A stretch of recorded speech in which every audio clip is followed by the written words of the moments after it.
you, and good morning, everyone. We are going to go ahead and introduce our panelists today. You have already heard from two of them, but I will go ahead and introduce them again for the sake of those who weren't here earlier. First up, we have Zohar Barbish. She is the co-founder and CTO of Lembus, a biotechnology executive with over a decade of experience. She has led R&D at the interface of cell biology, biomanufacturing, and drug development, with prior roles at Wilk and Ford Bio in oncology therapeutics. Please welcome Zohar Barbish to the panel.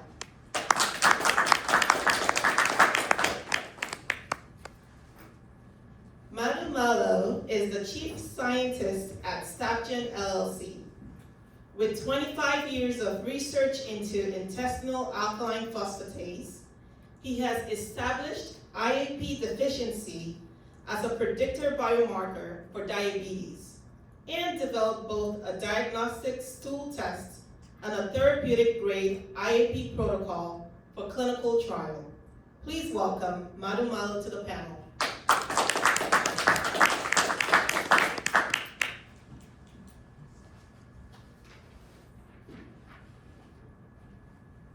Samir Kohli is a systems scientist and international best-selling author at The Erring Human. His work explores how metabolic health, obesity, and chronic disease emerge from hormonal regulation, dietary patterns, and evolutionary biology. He is the author of Hacking the Obesity Code, Challenging Conventional Calorie-Centric Thinking. Please welcome Mr. Samir Kohli to the panel.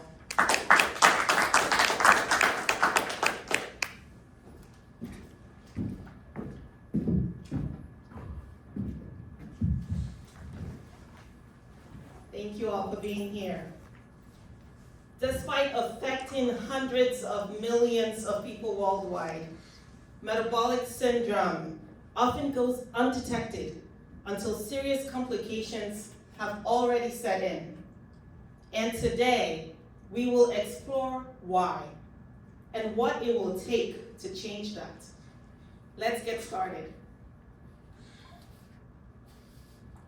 Let's begin with a question that's relevant to all of you.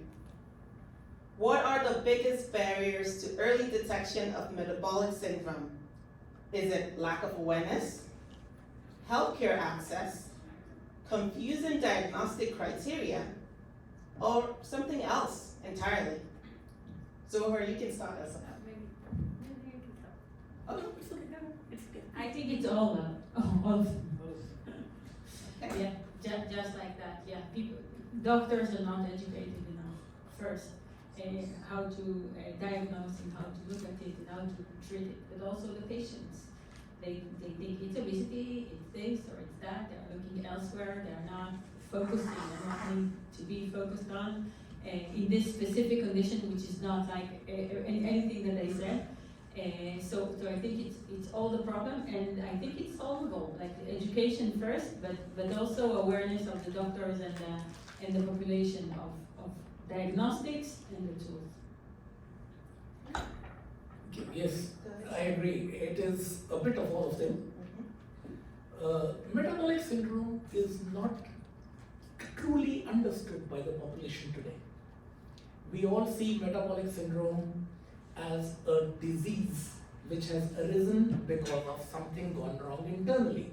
But we don't see the root cause of the disease is in the way we are eating, the amount we are eating, and what we are eating. If you look at through the history of human species, about a million years ago, or about 1,000 years ago, a millennia ago, we used to die mainly because of complications of childbirth, because of infant mortality, because of infections, because of wars and natural disasters.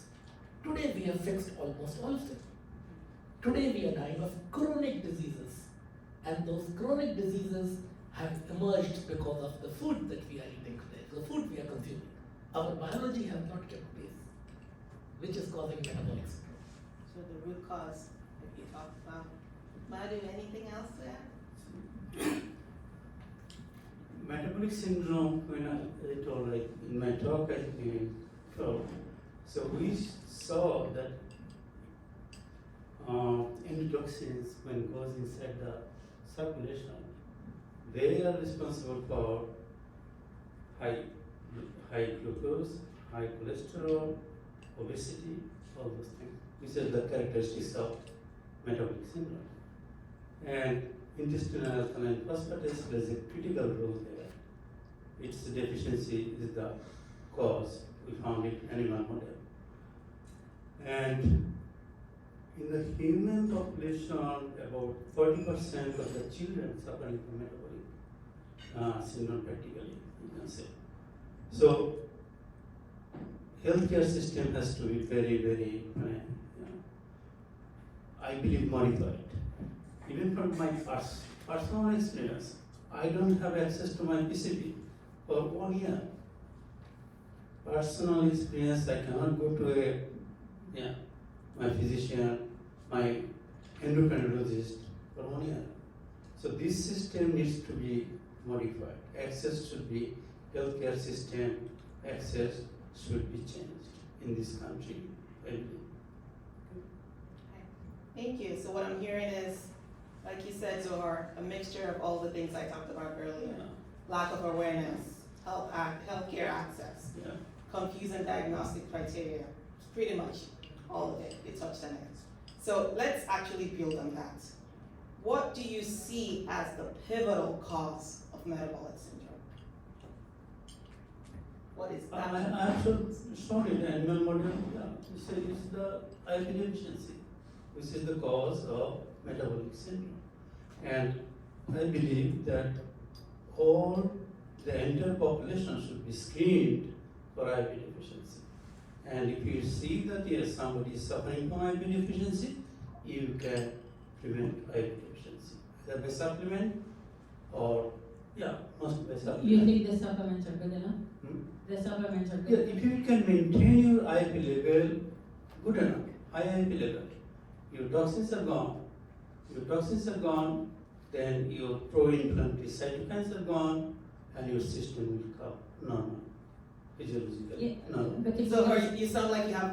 No, if it was so different simple, I agree that's the solution, but why is it not happening? Because doctors don't know, because patients Doctors don't don't know? know. Doctors don't know that what is the real cause of metabolic syndrome or diabetes. They don't know yet. Though I have published the paper about 4 years before, 2022, I am getting some response from some corners, yes, but endocrinologists don't know it yet. Hopefully they'll know. So, I would take a step back. I would say that principal cause of metabolic syndrome is what we are eating and the way we are eating, because that is what is causing internal problem in the gut.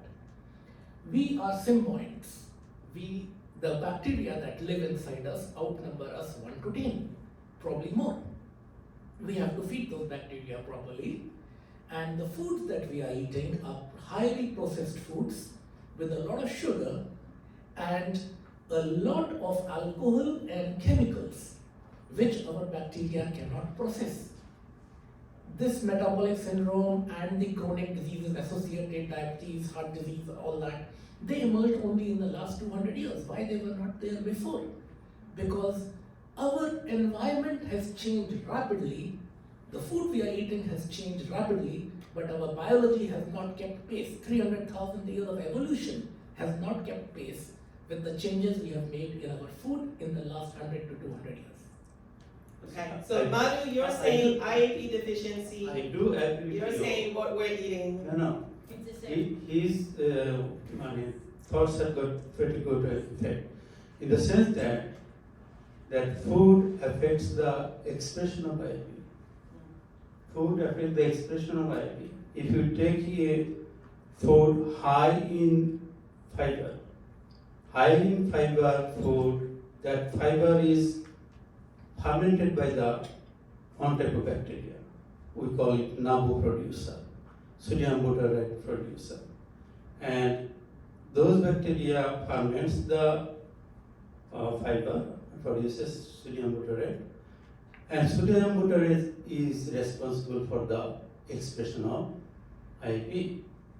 So if your food has got good amount of fiber, you can modify the expression of IP, increase the expression of IP, and you are safe.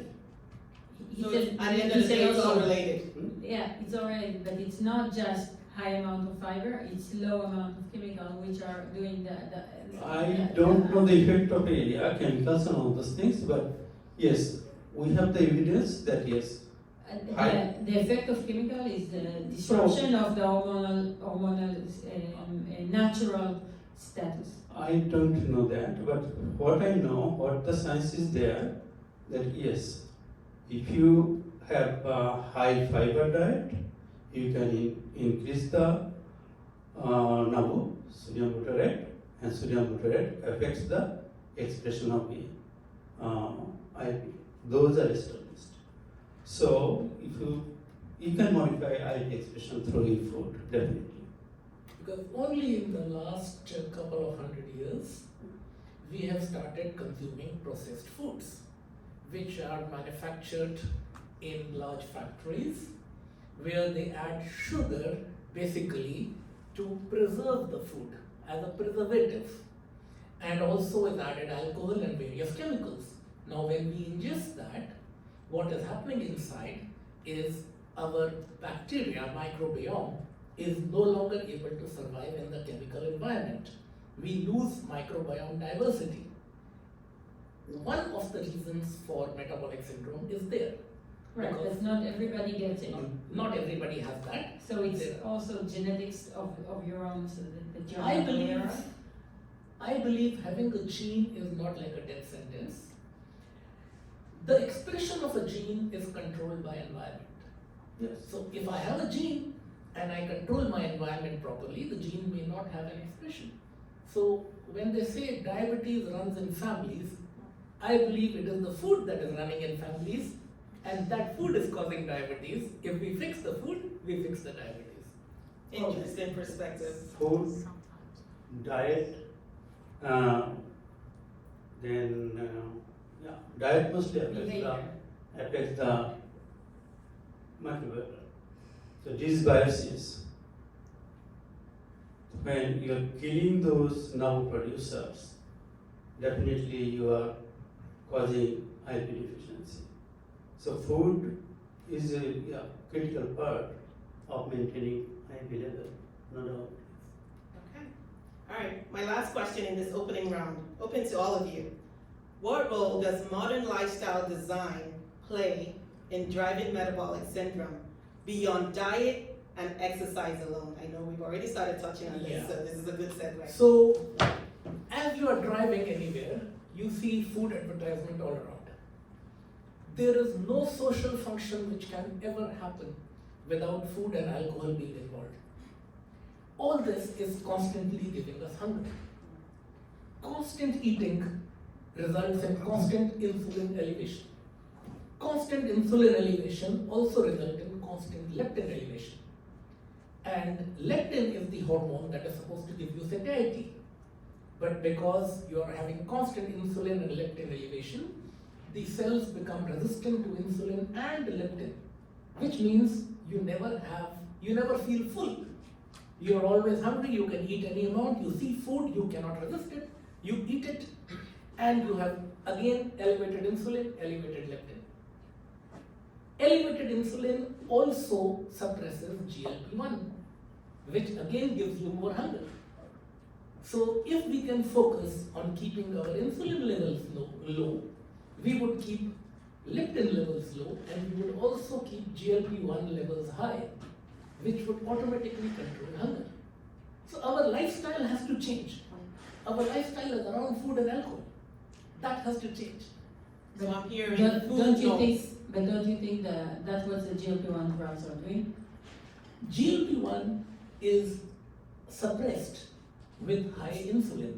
No, the GLP-1 drugs, I'm talking about Yes. Ozempic and Wegovy. That's exactly what they do. They change the way Yeah. people think about I food. can take a GLP-1 medicine or injection, but I can also do fasting to reduce my insulin, which would elevate my GLP-1 naturally, without Right, any but medicine. it's too difficult to people to do. It is not, I have done it. It is- She has done it. My sister has done it. It is not difficult. It only requires, if you have a willpower to cure a disease, you have the willpower to eat the right foods and to eat it correctly, which will automatically elevate GLP-1.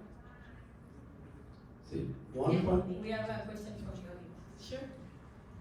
I think I'm just struggling with that last comment because a lot of what's being said is placing the onus on the individual when we need to really talk about systemic inequities and how systems work to really bring out more challenges for people of certain intersectional identities. So I don't think it's just about willpower or the individual. I think there's structures that make it really difficult for people to adopt a healthy lifestyle. We're missing the science about sleep and circadian rhythms and how more people than ever before are suffering from insomnia and sleep deprivation, and how does that impact our hormones. But also the mental health crisis that we're in and the psychotropic medications that, despite someone's best willpower, those medications wreak havoc on someone's metabolic processes. And I just want to add that to the conversation because I think it's Yes. missing. Thank you I for would that never addition. say that it is the willpower of the individual that is lacking. Individuals do You just have did say willpower. that. No, individuals do have willpower to do it. What is lacking is the correct education on what they need to do. So like we have people who are being told, you have to eat low fat products, but nobody is told that low fat in diet is not, the fat in your diet is not the fat in your blood. We are told eat low cholesterol foods, but what we are not told is the cholesterol in your blood is not coming from your diet, it is coming from your liver. So our body produces things. The education is what is wrong. If we educate the people properly, people have got the willpower to do it. People have got the willpower to fix it. But we need to educate them properly on what they need to do, when they need to do, and how they need to do. We have to correct the narrative. The food pyramid was inverted last year. So this year we are talking about complex carbohydrates, healthy fats. We are not talking of low fat products. We are talking of reduced simple carbohydrates, white flour, the wheat. So those are the things. We have to educate correctly. I want to comment on that. Education is, at least in in the Western culture, education is from age 6 to 18, right? So at that time, my kids get a lot of their food education because that's the system where I live. And they do not do anything of what they are educated for, and still they flourish and they are very thin and in good shape. So it doesn't help to tell them don't have sugar, because when they have sugar, they are fine. The problem is that all those problems are coming when you're too old, right? So I had to change my lifestyle when I was 35, which is very difficult to do compared to 12, right? So that you can say that the answer is education, because the age where it is where you need to do the change is a different age from the age of education. So you can put ads on the streets, but that's not education. And the education for proper eating is not effective at the ages where it's not. They don't care about that, because they see people smoke and nothing happened to them, so they keep smoking. You can teach it in the right age, because it's not effective there. So I do think there are systems that needs to be changed by governments and by organizations to tell the people, okay, you're getting to 40, you're getting to 50, you're getting to 60, and you have to change. Exactly. All two of you are actually touching on our next question for this next round, and I was going to bring it to you, Samir, specifically, although the rest of you are welcome to weigh in also. Why do so many people with metabolic syndrome follow medical advice correctly and still fail to improve long term? Why? Exactly. The whole narrative around weight loss is damaged today. We are talking about calories in minus calories out is your weight. Okay, let us say I maintain this calorie deficit for 10 years. Will I achieve zero weight? I will not, because my body is not a calculator. At some point, maintaining caloric deficit, I will stop losing weight because body cannot lose any more weight. I can never achieve zero weight. Why does that happen? Because we are not calculators, we are hormonal beings. Internal signaling inside our body is happening through hormones. At some point, my hormones are going to tell my brain, you're going to die. My ghrelin hormone production will increase. I will feel more hungry. It will become increasingly difficult for me to maintain caloric deficit. We are also told that weight loss is all about moving more and eating less. What we are not told is you can never lose weight by moving your skeletal muscles. Your skeletal muscles don't store fat. Exercise is very good for our body, for our general health. But losing weight is not what you will achieve through exercise. You will achieve better cardiovascular health, you will achieve higher metabolic rate. You will not lose weight. Losing weight is through reducing insulin and reducing leptin. Insulin is the fat storage hormone. When insulin is elevated, our body stores fat. When we allow insulin to drop, our body can then access the stored fat, convert it into ketones, and when glucose becomes low, body switches to using ketones.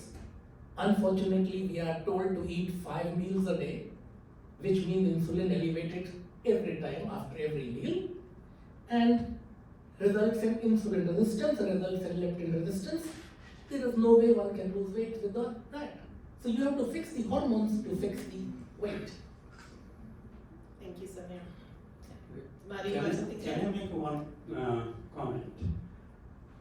We think that sugar is the culprit, but I don't think so. In the sense that sugar doesn't carry your toxin to the circulation. It is the fat. Fat carries the toxins to the circulation, and that is the root of all ills. So you have to be careful about high fat. That's my comment. Madhu, let's stay on you. Thanks for that comments. How do we identify who's most vulnerable to developing diabetes from metabolic syndrome? And what practical steps can actually prevent that progression? So in my talk, I said that everybody should check the IP level in their stool. There is a biochemical assay and there is a home-based kit also. I'm trying to get that approved by the FDA, but yes, if you know your IP level high, you don't have to worry. Even if you are fat, if you are obese, you don't have to worry, because as I showed that, obese people with high IP level don't develop diabetes. Anybody low IP level, whether you are obese or lean, doesn't matter, you will develop diabetes. And if you have very low level of IP, you have 14-fold higher risk of developing diabetes. So you should be checking for your IP level. You should do a stool test, step test, and that will tell you what is your IP level. Thank you, Madhu. My final question, Zohar. This one is for you. But again, anyone can chime in.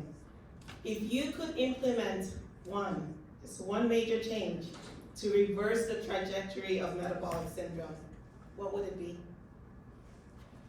I think the best is fasting. I do think so. I do believe in that. I think it's very, very difficult to do. That's why we are developing ways to do it. But I think that's it's not easy to fast, but that's the straightforward solution. And people just have to understand. You have to extend it every day a little bit, but that's the main. You say But, Totally in yeah. agreement, totally in agreement. So, Yes. so Zohar is saying if we were to institute one major change, it'd be fasting. It will be intermittent fasting, even not a huge fasting, yeah. And if there are ways that help you do the intermittent fasting, go ahead and do them, we have them.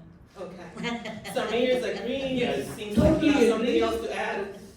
Much later in the day, during my presentation, I would explain how to get into intermittent fasting Okay. and how to make it work for you, which is what is all about hacking your own body, hacking the obesity code. Okay.